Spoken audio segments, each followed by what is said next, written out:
अगर आप भी चाहते हैं कि पूजा फिल्म्स का ऑडियो वीडियो सबसे पहले आप तक पहुंचे, तो लाल बटन को दबाकर चैनल को सब्सक्राइब करें और साथ में बेल आइकन को दबाना ना भूलें। प्रेम से बोलिए विश्वकर्मा भगवान की।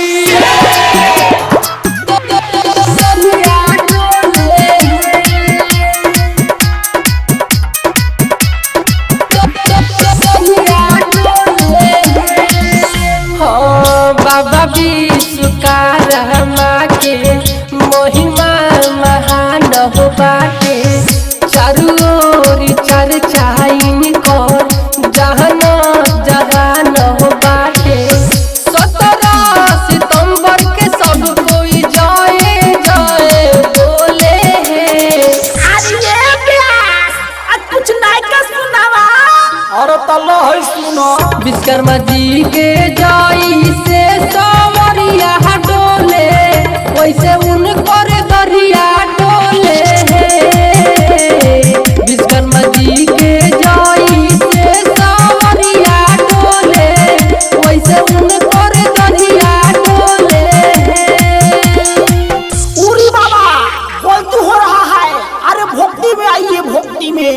ठीक बा, तलाई माला तनी मान मान बाजो चारू ओरी डीजे पर गनवा हो। बाजो चारू ओरी डीजे पर गनवा हो। बाबा विश्वकर्मा के हो कथा पूजनवा हो। बाबा विश्वकर्मा के आरके रिकॉर्डिंग स्टूडियो कोटवा। रौरे चल बाटे लंका नगरिया बाबा, हाथ जोड़ी शीश झुकाई रौरे चरनिया बाबा।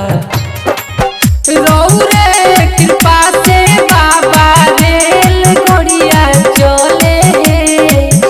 अरे ये बिया फिर पुदीने पाके ऑटो गइलो। ले है डॉलर। विश्वकर्मा जी के जाई से सवरिया डोले, वैसे उनकर दरिया डोले।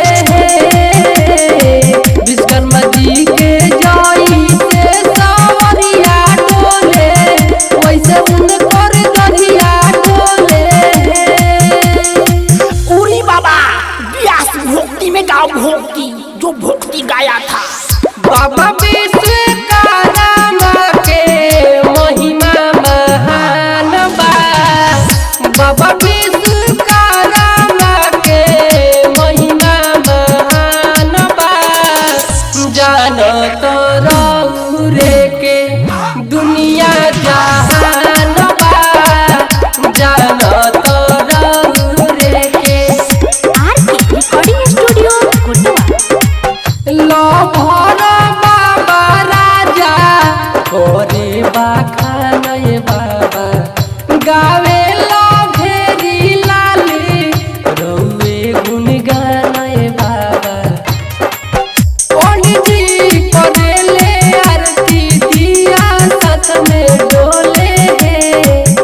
घूमे फिर कुछो भेद कर ऐसे गाठी के हुसैन। विश्वकर्मा जी के जाई से सवरिया डोले, वैसे उनकर दरिया डोले। विश्वकर्मा जी के जाई से सवरिया डोले, वैसे उनकर